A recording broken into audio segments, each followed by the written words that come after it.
Życzymy Państwu przyjemnej podróży.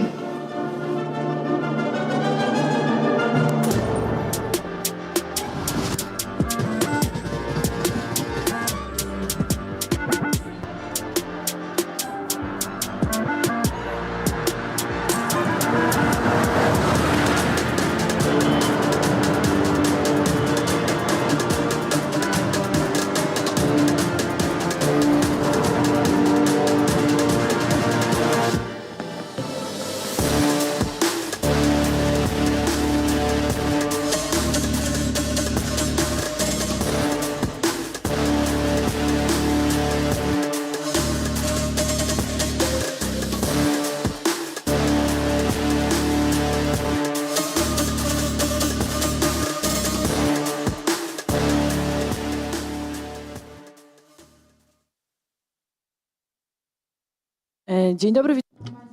Good morning, ladies and gentlemen. I'm Anna Wierzbicka, and I'll have the pleasure to chair the panel Neutral or Not, the Zero Emission City. I'm pleased to welcome my panelists, Antoni Bielewicz, Country Program Director at the European Climate Foundation, Agnieszka Warso-Buchanan, Senior Lawyer at ClientEarth, and Deputy Mayor of Katowice, Jarosław Makowski. I'm very happy to have you here, and I'm also very happy that we do have parity. Recently, I chaired a panel where I was the only woman, and so I'm very happy to host a female in my panels, especially that which is a female. Recently, we've been talking about involving various stakeholders in climate alleviating activities. In the case, in 54% of population live in cities, while in Poland it's 60%. So, should we build partnerships in the light of climate changes? Local governments are estimated to be responsible for only 10 to 15% of global emissions when it comes to pollution. When we mean a zero emission or climate neutral city, should we mention all entities? And referring to the previous panel, how to work with others. This is what was mentioned in the previous panel. Recently, I heard that the greatest problem of the planet is that people think someone else is going to save it. I hope we are of a different opinion. So my first question goes to the mayor of Katowice. Green transition of cities, is it our daily bread in local authorities? Or is it like black magic for many? What are the examples from Katowice or other metropolises? What activities and measures are implemented to be climate neutral? And how do you involve various stakeholders?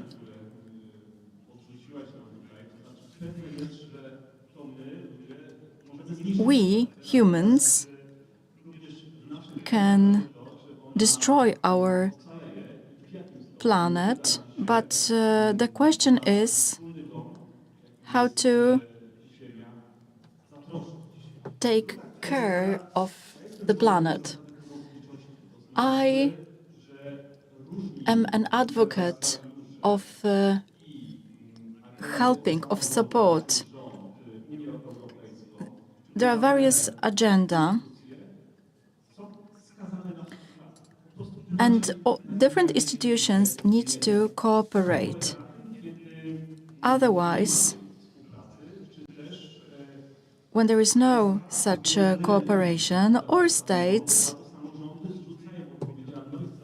or local governments want their inhabitants to be responsible for it. So the principle of subsidiarity meaning cooperation is the key. When people cooperate wisely, everybody wins. It's a win-win situation. If people compete in an unwise manner, it means losses for everybody. Another thing is when you ask whether cities counteract or combat climate change, whether they do have any strategies. Living in Silesia and being the deputy mayor of Katowice, I have been in the office for 1 year. I believe it's not a choice, but a necessity. We, as those who manage cities, have two players against us. The nature, which plays tricks on us. Recently, we had an example of a flood that destroyed the households of people from Lądek or Nysa. But on the other side, we are pressed by the inhabitants who say you need to adapt to climate change and implement measures that will make us feel safe.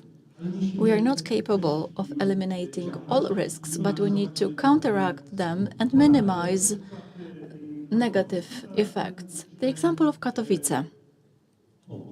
Several years ago, we had a flood in Katowice. One of the main streets was like a huge river. There were memes when there were boats and ships sailing through the main street. Consequently, we built over 20 reservoirs, storage reservoirs, in response to the negative changes that our inhabitants were exposed to. Another key thing, we cannot counteract climate change or build climate-neutral city without cooperation of various institutions within the city. I mean cooperation between Department of Construction, land development, and so on and so forth. Simply speaking, the challenge we are facing, and it's called climate change, requires cooperation and overcoming the principle of silo-based management, which is so typical of our country and local governments, in favor of cooperation. Only then will we be able to build a state and local government and a city which is resilient to negative effects of climate change, but will also implement the ambitious agenda of building a zero-emission city. How to do it? We'll discuss it later because I have some points to make. Fully agreed, but I would like to add raising inhabitants' awareness. The city shouldn't shift this task to inhabitants, but educate them. Let me digress. You might not know where popcorn comes from. From the cinema. That's what children believe. So if they have such a perception of the world, it's worth educating them in climate issues. The question goes to Antoni Bielewicz. Zero-emission cities, will they be climate neutral, or are they separate concepts? When we mean climate neutral city, do we mean only negative emissions, or should we approach the challenge in a broader sense as an administrative unit or area? Thank you very much for this question. Talking about climate neutrality and zero emission, we mean two different things, so I had to learn more about it. I need to clarify the terminology difference. Climate neutrality covers all measures aimed to reduce greenhouse gas emissions and absorption of greenhouse gas emissions through various measures. planting trees, forests, pumping greenhouse gases under the ground, reducing methane emissions, or using the methane which is released from mines, while in the zero emission, the focus is on emission reduction.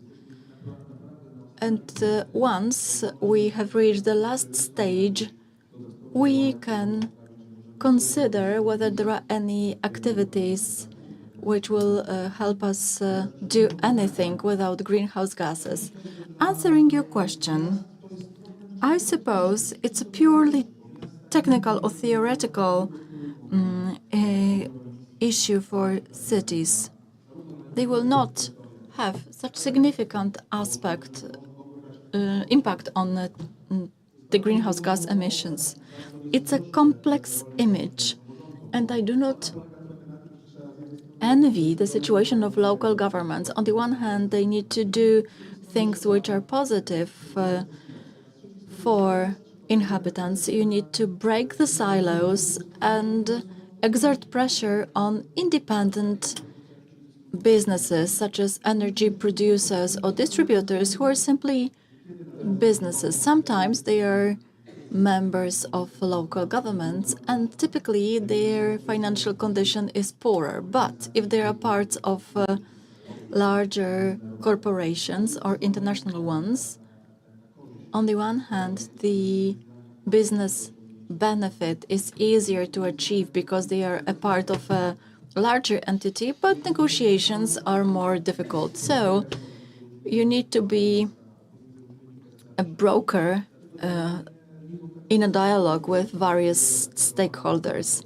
The EU and other similar platforms focuses on the zero-emission city concept. However, it's about a process, meaning efforts that lead to reduction rather than the mythical end line, meaning we emit when we do not emit more than we absorb, which is difficult to achieve in Poland and also in rich German territorial units.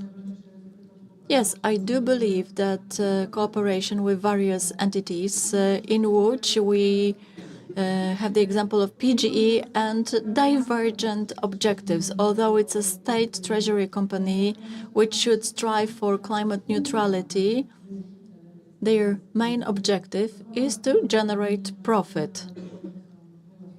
So the conversations about replacing street lamps with LED ones are not the easiest, but we hope they'll be successful. Agnieszka. What about legal changes such as the EU taxonomy or CSRD? To what extent do they determine the stakeholders to operate towards climate neutrality? Do we have any legislative obstacles that have been identified by specialists on the way to climate neutrality? So perhaps we could move on to the local, national, and European level. Well, that's a broad question. I'll try to tidy up this idea. The Green Deal concept has been severely criticized in Poland and is not really well understood.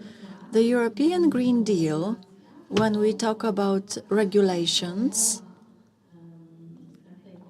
was like a breakthrough strategy from several years ago, and consequently the EU and member states were obliged to develop regulations related to the entities which should operate towards reaching climate neutrality. There's a great role of the member states. The European Commission has been developing the directives you mentioned, but there is also a system of combined vessels, and there is also business that doesn't feel like having a joyride only.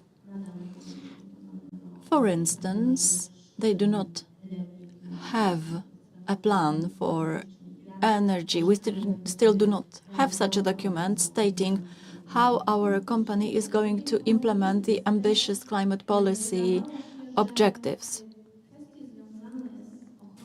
Issues related to climate protection seem not to apply to business, but that's not true. We all know very well that business is among key emitters of greenhouse gases. The documents you have mentioned, meaning taxonomy or non-financial reporting, introduce a certain order.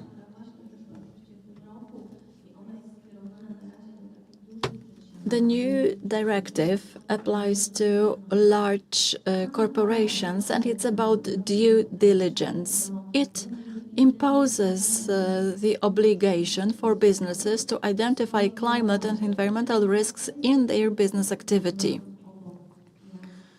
So when we talk about entities next to central government and local authorities that will need to operate to reduce greenhouse gas emissions, they will need to include in their strategy the aspect of their business operations impact on sustainable development. There might be some businesses that will need to remodel their operation and change their business plan completely. What is it going to look like in practice? We'll see. But the due diligence directive introduces civil liability of companies once they do harm to businesses. In Poland,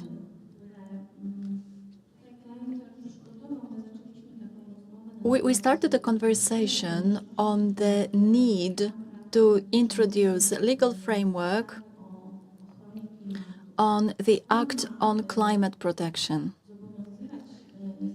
It is supposed to oblige various sectors to plan emission reductions in their operations. Although power engineering has been forced to do so by obligations, agriculture is a more challenging area and it has not been obliged to do so. My suggestion is to initiate a conversation on legal framework on civil protection and environmental protection. The flood we experienced recently revealed we are completely unprepared to climate change. In Poland, it will not mean that we'll have orange and lemon trees, but simply torrential sudden rains causing local flooding. In central Poland, we have had drought for many months and farmers complain about it.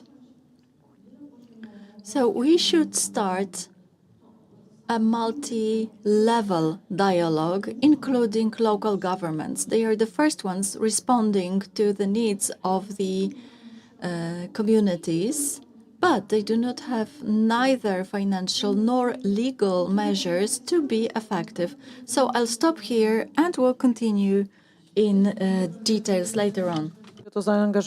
I completely agree, especially in terms of engagement of business. Large corporations have this awareness.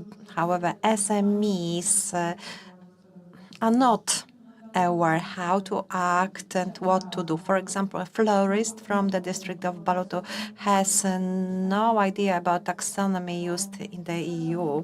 So we need to develop a broader platform. It's a role for the territorial governments to engage business at various levels based on the scale of their operations. A question, let's get back to Katowice.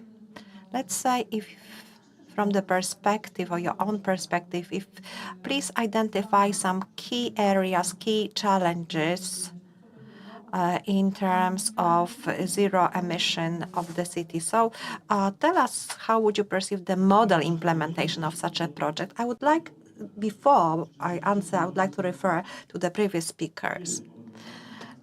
Territorial governments, local governments implement the law, legislation adopted by the parliament. And very often these pieces of legislation are faulty, and we have to work on these documents in practice. And there were many projects that they were quite logical, but the criteria, for example, excluded people from eligibility to take part in the project. So drafting appropriate legislation has to be based on the cooperation between central and regional and local governments. Education is another important item. It's a very complex area. I mean the climate changes, both from the perspective of explaining what such changes are. Many people are laughing at this area, at this topic. Okay, you were telling us that there wouldn't be any snow, and all of a sudden it's snowing, so there is no climate change. So education is important. In Katowice, I used to be the head of the climate committee.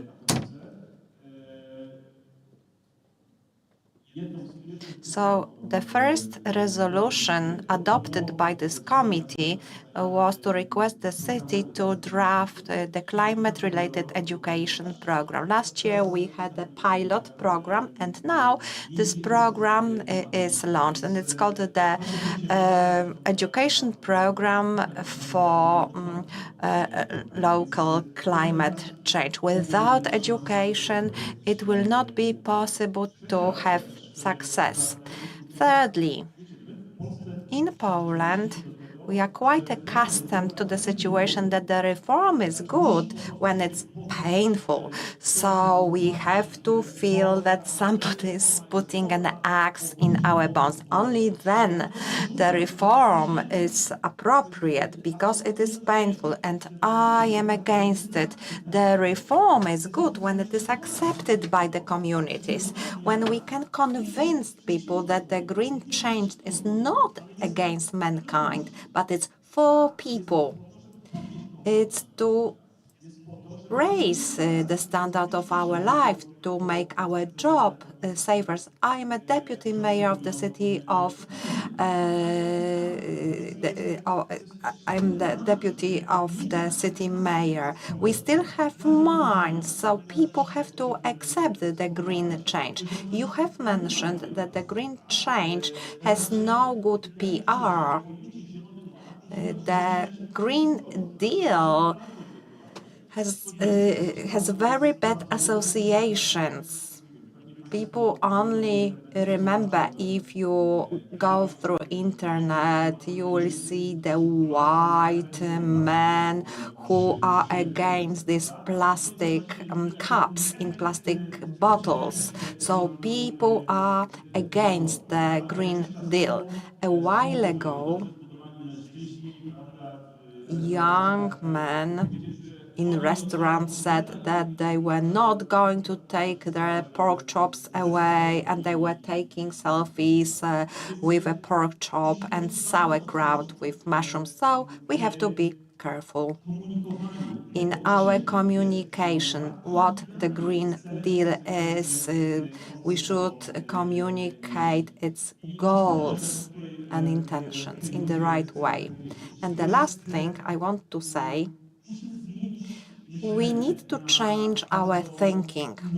We have to be innovative. I will give you an example of Björk Ingels. It's a Danish architect who designed the green combustion plant in the center of Copenhagen. We all go there. We like to use it as an example, but the genesis is important. He invented this term of utopian pragmatism. Utopia, it's a void space. So you can have everything in there. So this is how he started his action, and he decided that maybe it's a good idea to have an ecological combustion plant that would provide the city with clean power. But people could also perceive it in a traditional, conventional way.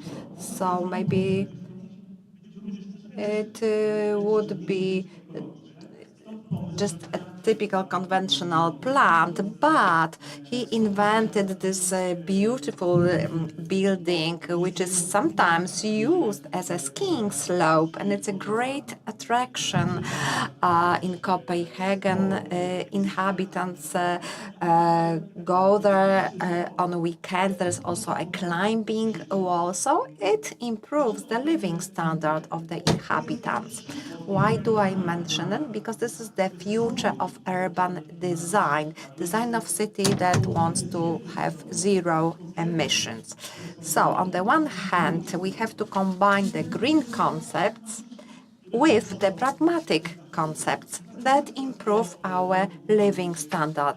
Let's get back to my beloved Katowice. In the past, it used to be a city with lots of mines. Some of you who love concerts come to Tauron Arena, to the zone of culture. And in this zone, in the past, there was a coal mine. Now, there is this National Symphonic Orchestra of the Polish Radio. It's one of the best concert halls in Poland. We also have the Museum of Silesia and the Congress Center with green roofs. So it shows how we go from the mining city, steelwork city, how we move from this city to the city which uses new trends, and in the sites which were before perceived as scarce, some designs are prepared and some structures are erected, the structures that meet all the norms and standards, and also they are attractive in terms of climate. And on the other hand, they are practical. All of these facilities provide some cultural and recreation and business functions. It's a model that can be delivered. Before, we thought that it's either nature or human being. So my opinion, it cannot be either or. It has to be human being and nature. So it's always best to be in the center, or maybe we should even move forward. I cannot remember this person, it's a Japanese designer who makes this thesis that we shouldn't build any new buildings because there are enough buildings already. And in Łódź and probably in Katowice, there are lots of buildings, and these are old buildings. In 56% of the assets, actually, the emissions are generated by the building. So I think that if we stop building new buildings, it would be a game changer. But how to convince developers and business that it's a good idea? What about you? What are your opinions concerning the key aspects of zero-emission cities? I think there are three areas that are most difficult because they require education and dialogue with the society. And again, it's the role for the local government. When it comes to education, I think that in school education, actually there should be lessons on climate change, and those should be obligatory lessons. I think it's a wrong assumption when we think that when we protect climate, we only protect nature and biodiversity. But we should protect climate for the sake of people. Maybe it's a controversial thesis. Nature will cope without people. The areas where people withdraw, they need several years to regenerate, but the nature is restored. People are the element that destroys nature. So now it becomes quite risky to us as a species. So if we do not implement some drastic measures, it is doable. In Poland, we had this narrative that states it's nature against people. Even in the case of the flood, we should, first of all, focus on collaboration and the application of these solutions that include natural solutions concerning water management in the specific area. So it's not only about building retention reservoirs, because we cannot anticipate how many of these reservoirs we need. Cities. City is the biggest challenge, and I would like to list 3 areas. Number 1, buildings. In many cities, buildings are the main source of emissions. So we have implemented some regulations on modernization of the building. So it's about thermal modernization and replacement of the source of heating. So on the one hand, we will reduce greenhouse emissions. And I have been involved in this aspect for many years. So it's about the clean air in the cities, in Łódź, Warsaw, and Katowice, and there are also smaller cities. We need to monitor air quality. So these cities and town has a huge problem with the air we breathe in. It's harmful. So modernization of buildings and replacement of heating sources is a necessity. Again, it's a task for the local governments, but the central government should provide some organizational and financial means. People who are in poverty, we talk about the energy poverty. In general, these are the people who have insufficient funding and are unable to deliver such process, which is a very complex process. My friends told me how hard it is to use the funding for the purpose of the clean air. So this program is needed, and here we have university graduates who cannot cope with the interpretation of the regulation. So I cannot imagine how it will work for seniors. The practice indicates that the people who received the funding are afraid that if they, for example, do not have a sufficient documentation, that will have to repay the funding. So we need to implement this program. It's necessary, but let's implement it. Let's focus on implementation, not changing it. Cities are a huge source of pollution and polluted air. So again, we have to adopt the same style of action. We have to have discussions with the inhabitants. We are delighted with the Danish or Dutch cities.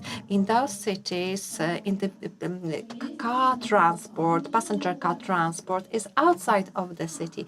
Are we ready for this in Polish cities? Of course, yes, but we have to offer the zero-emission transport, and we have to take care of the rules of safety, because if people cycle to work or school, they want to make sure that they are traveling safely. So there is funding for these programs. The EU will provide billions of euro. The idea is that we need to program the spending in the right way. So, for example, it cannot be used as state aid to support coal mines. Mr. Mayer mentioned that we still invest in coal mining. So I think these are wrong political decisions. And thirdly, heat in the cities. I mean the heating grid, which should also be modernized. The heating plants in cities represent a huge challenge, but there are some ideas to modernize them.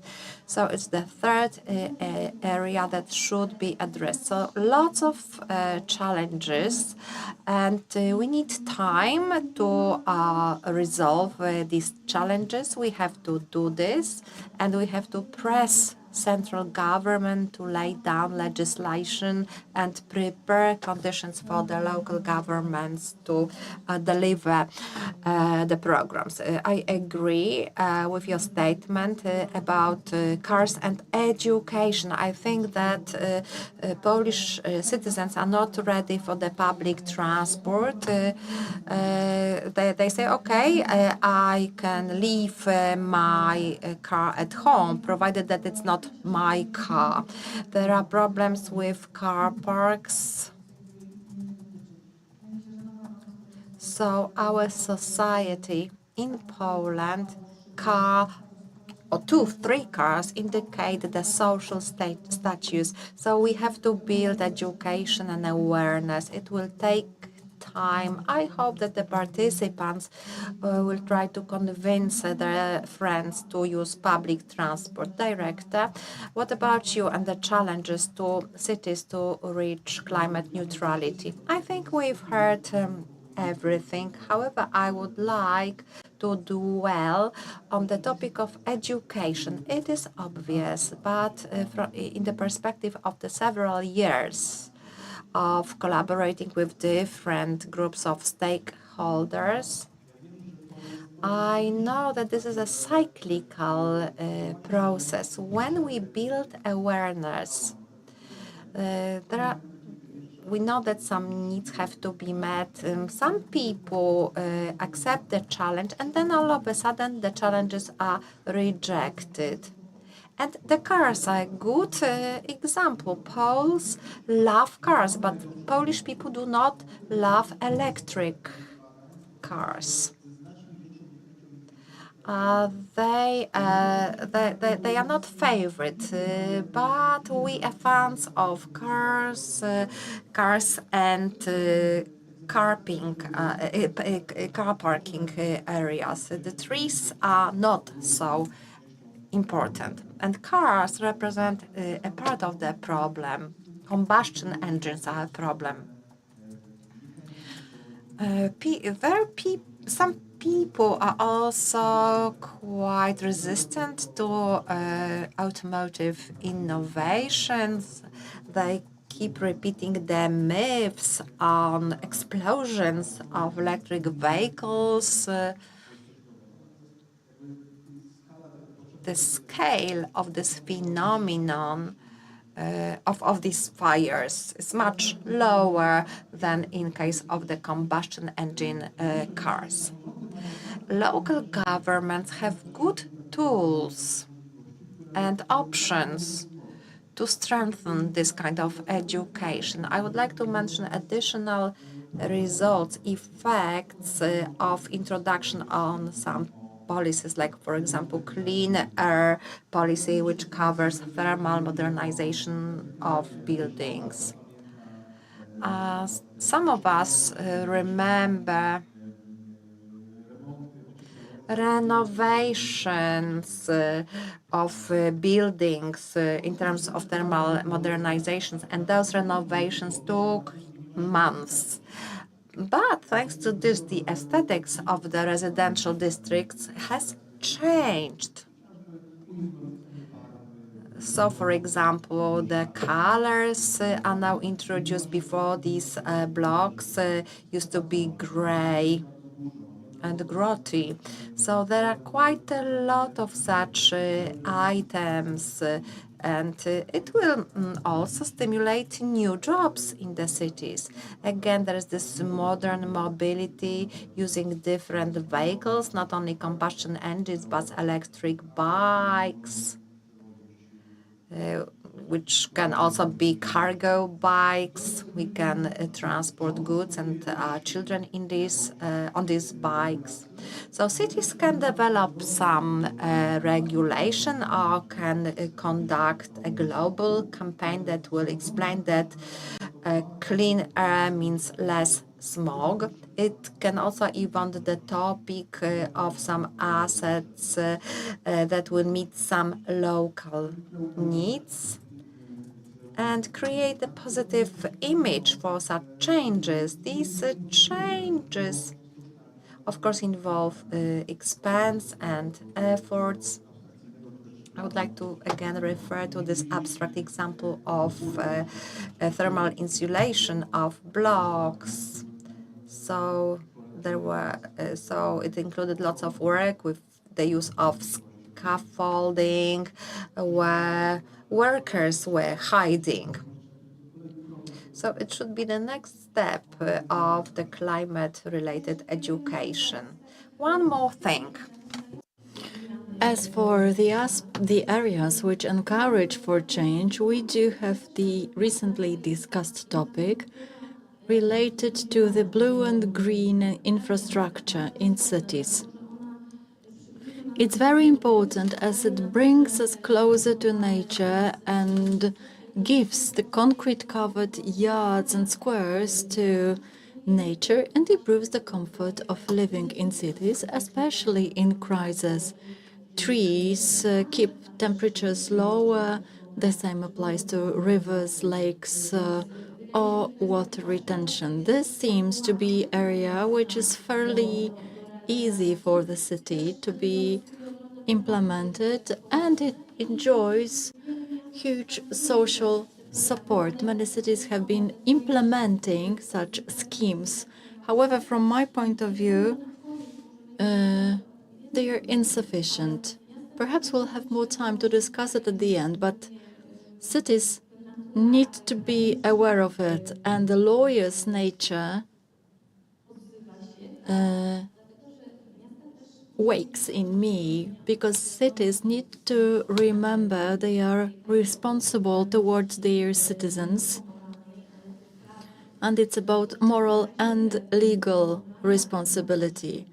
Climate proceedings that have been going on in Poland and globally are related to state responsibility. States will be financially responsible towards citizens for their negligence in instigating measures. But our role is significant in this respect, and the law interpretation allows for such responsibilities of cities. This means activities, measures are necessary to improve the comfort of living and to minimize the risk related to city functioning. Referring to cars, not because I'm above of vehicles, but it perfectly illustrates the problem we are talking about. A car park or a tree, that's not such an easy choice. There are some backwards movements, and I will refer to them in a moment. Yesterday, I talked to a sociologist from Krakow dealing with urban movements. It turns out that communities do not feel like having electric vehicles in their underground garages because they burn or explode. According to statistics, it's not true that EVs burn faster or more often than traditional ones, but that's the common conviction. We know that they burn easily, and we do not want them in the underground garages of our housing building. So the worst thing you could have is to say, oh, you don't understand the reality, you challenge the statistics, and so on and so forth. I am convinced that the green transition has been ideologized. I'm in favor of it, but it was pigeonholed as an ideology rather than speak about benefits. If we want the green transition, we need to reverse the paradigm and say it's not only a sacrifice, but it's also a benefit.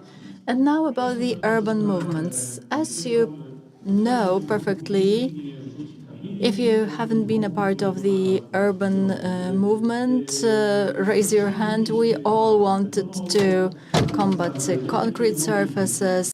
We wanted to see more trees. The language has penetrated the mainstream. Even the mayors of towns, villages, and cities use the language of urban movements. And that was a kind of their victory, but what was not followed by practice.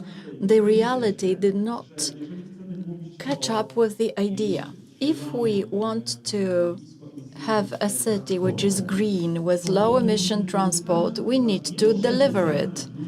It's not possible to close city centers without offering timely public transport, as the result will be completely different. No Brussels, no government will tell me where I can drive my car. I am an advocate of communes adapting depending on the changes, not to pour the baby out with the bath.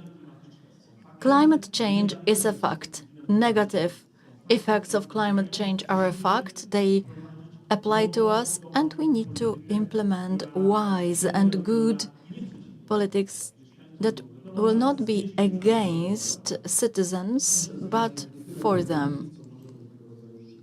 I would like to add a footnote, since in my role I combine the national area and local authorities. I would say that the European Green Deal was not wrongly designed.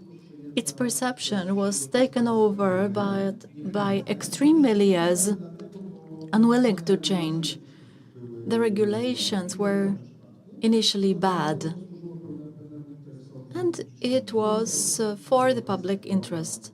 The European Commission, Europe, did not spend enough time and paid enough attention to dialogue. The dialogue is indispensable, especially when we have some extreme groups and we want to use the arguments to say that the people who are against it do not really know what they're talking about. It's worth mentioning the role of media, which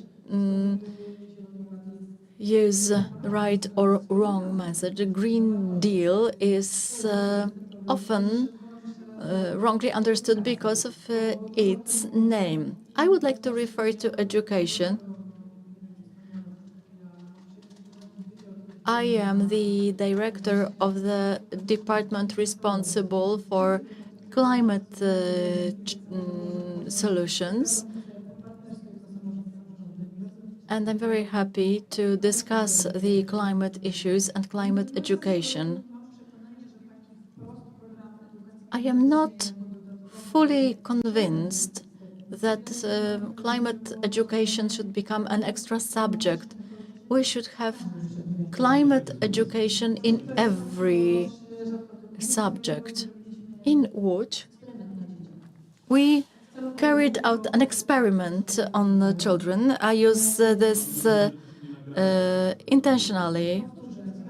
Yes, we do experiment on children, but voluntarily. We had a pilot program, World Schools for Climate. It's learning through experience. We had a group of around 100 children. Each got one challenge. For instance, I use only 3 or 4 liters a day. Or can you switch off the internet for 10 hours and use it only for 2 hours. Taking a smartphone for a week from a child is not doable nowadays. You know what is the greatest thing? The children decided to enter the challenge. They had their own diaries. One boy went a step further, involved the whole family. They calculated how much money they saved, and they will follow this pattern forever. The common denominator for all children was, I am proud of what I have done. That's learning through experience. That applies to various aspects, including cars and so on and so forth.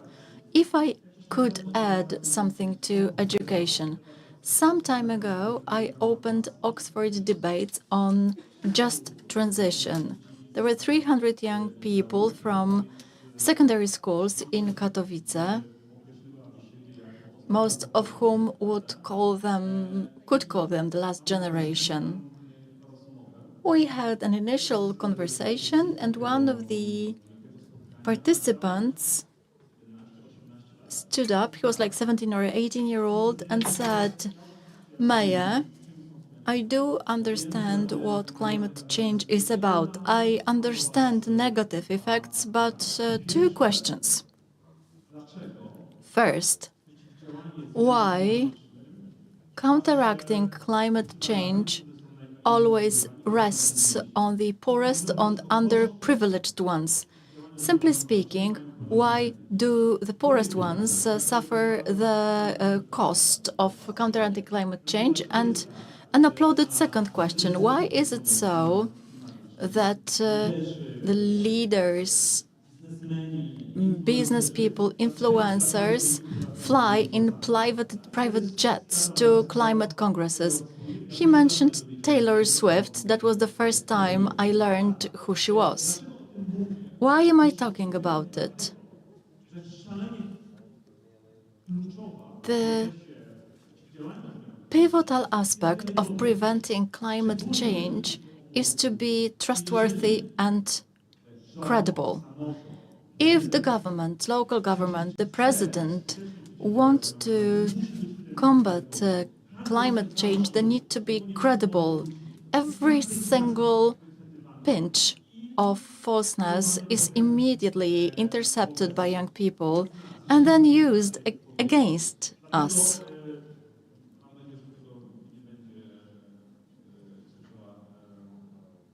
I hope Taylor Swift would not listen to us. The same applies to local authorities. We discussed 15-minute cities without a car. And we've got lots of cars parked in front of EC1. Young people notice it, and they notice lack of coherence and credibility. That's why we cannot afford it. I do agree with the aspect of credibility, but I do have a problem. Eating meat.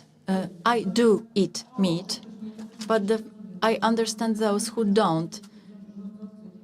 Generally, the message should be to find a golden mean. It's easier to convince 1,000 people to eat less meat than to convince one not to do it. So a fanatic approach is never good. Recently, I must say we tried to include various celebrities for climate supporting activities, and they're afraid. And they say, I'm not going to do it because I drive a diesel. But if they show they could make 1 step or 5 steps towards the change, it would be more meaningful than the fact they drive a diesel. Would you like to say something? Okay. The last question. Do you believe climate neutrality in cities is possible, or is it utopia?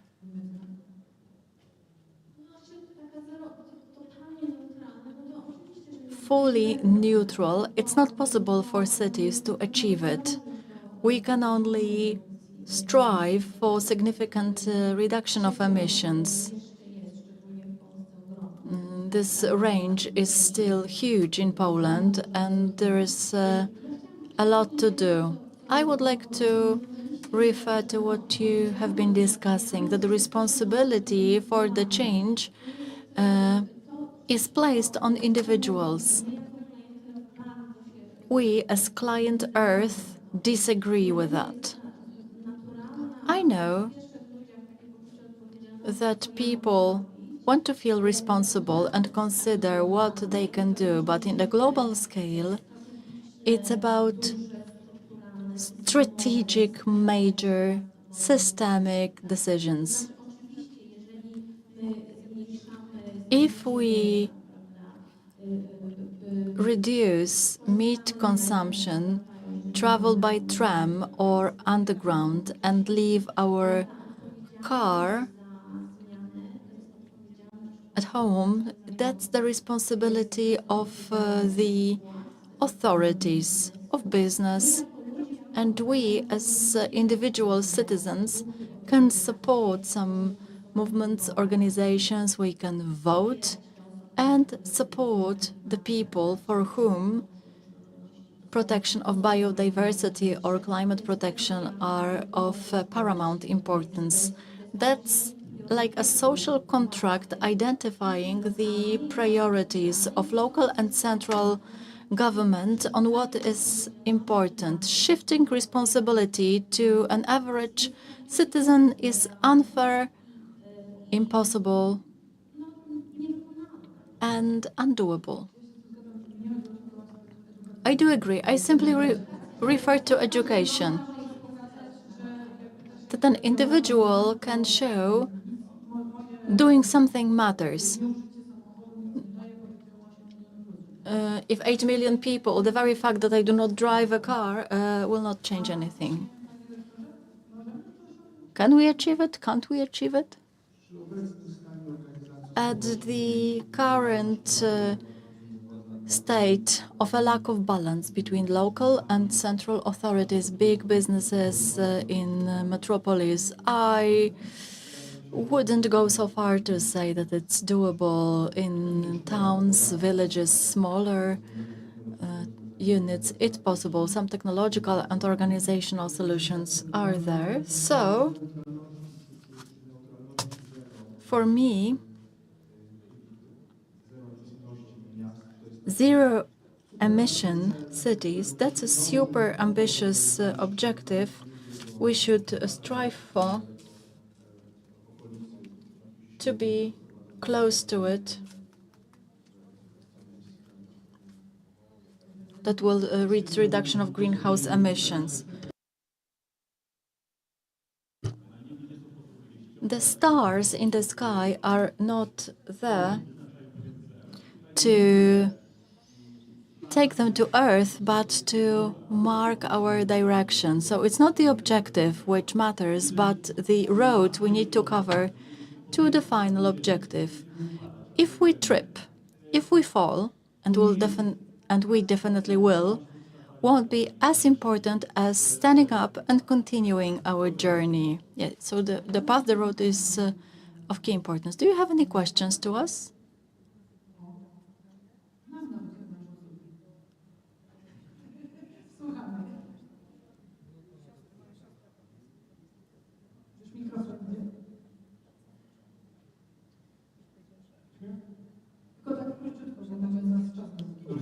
So just briefly, let me digress on what the director said. Thermal insulation improvement contributed to better appearance of blocks of flats. Quite to the opposite. We've got a pastel craze in housing districts. Listening to your very interesting conversation, I have to say that the main idea for changes in cities is social education, which is not enough in the face of challenges we'll face. I'm an architect. I work with private sector. We can be proud of many ambitious projects implemented by cities. Last week, we were in Katowice. The city center has changed. Green roofs are impressive, but these are public investments. shifting the responsibility to private sector is necessary, and we need changes in the planning policy. But secondly, in the requirements for the private sector, the biologically active surface is not defined, and the very fact that you can fulfill planning requirements by placing rolled out grass on the roof means actually there is no change because there is no water retention. And the expected ratio of parking spaces is like 1.2 parking space per flat. So we need a lot of them. Do you have any ideas how to change the private sector's approach and shift the responsibility to private sector? There are some global examples of guidelines related to water connections and so on, but we can also impose the obligations to provide the adequate blue and green infrastructure. So the question is, do you intend to implement some planning guidelines at the local level when it comes to private investments? So 3 sentences, and I suppose the mayor will say, I accept that nobody likes pastel colors. In my residential district, it has improved. Climate education at the local government level does not only lead to citizens nodding to the authorities' decisions. So the focus on business can be created, and local governments have the tools to exert pressure or to motivate or to inspire. Maya? Fully agree with what you have just said, but we need cooperation with the legislator, meaning what is happening in the central government. Lex property developer, that's the example. The town hall didn't feel like making any decisions important from the point of view of community in order to avoid negotiations, that the council's decision depends on something. We need accurate, explicit regulations which will identify the right roles. It will help us be more aggressive towards investors. Thank you. We can continue informally. I'm very happy that we share the same opinion. We believe we need legislative changes on the national level, effective systemic solution, and it makes sense. 61% of Poles think that a lack of action will cost more than implementing measures for climate transition. So this is optimistic. Thank you very much for the nice time we spent together. Jedzą kanapki z kawiorem. Nadzwyczajna kasa. Obrażanie dziennikarz telewizji polskiej. Chodzi o działania polityczne. Przygotowanie ofiar dla pedofilów. Für Deutschland.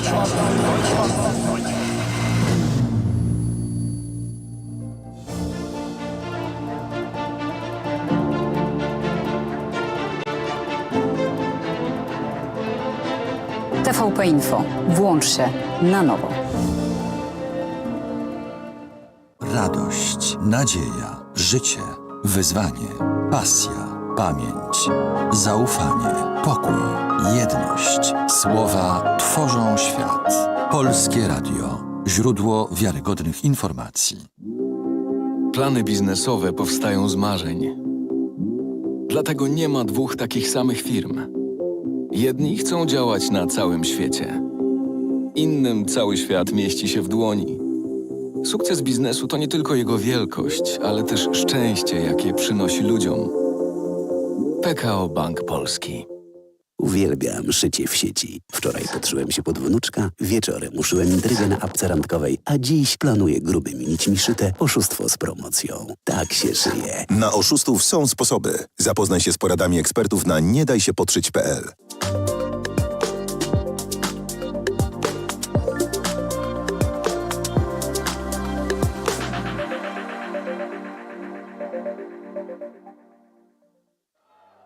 It's not always easy to recognize. It may look like this, or like this. It may be a burden, but it is a responsibility that we embrace nonetheless. But if it means this for one person and this for someone else, maybe it ultimately means being there for one another. It isn't handed to us, but we know where to find it. And how it feels, how it tastes, and what it sounds like when we finally have it. It means different things to different people, but for many, it means everything. And if we all fight for it, it will eventually bring us together.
Polskie Radio. Jedynka.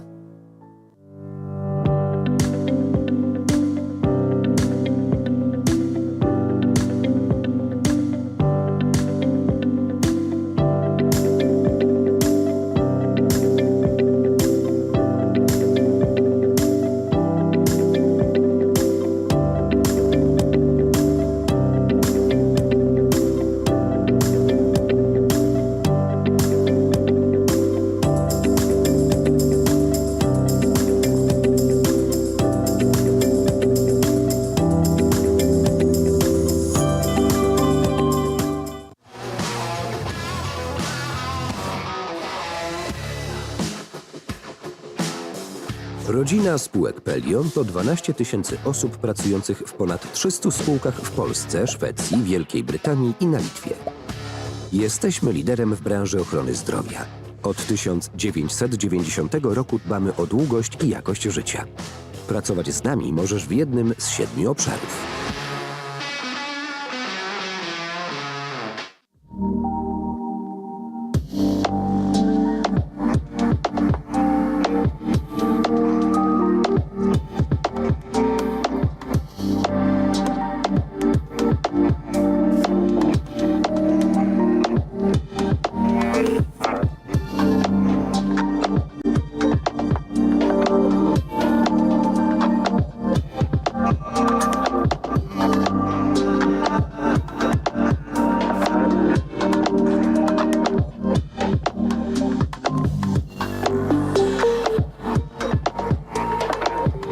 Zapraszamy do Trójki. Od nowa. Trójka. Program Trzeci Polskiego Radia.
wytrzymasz klockowe tortury ze stoickim spokojem? Czy w twardych negocjacjach zachowasz zimną krew? Czy poddasz się dobrowolnej eksmisji ze swojego łóżka? Brawo! Test na obecność serca zaliczony. To znaczy, że ty też możesz być rodzicem zastępczym. Dowiedz się jak na testserca.pl.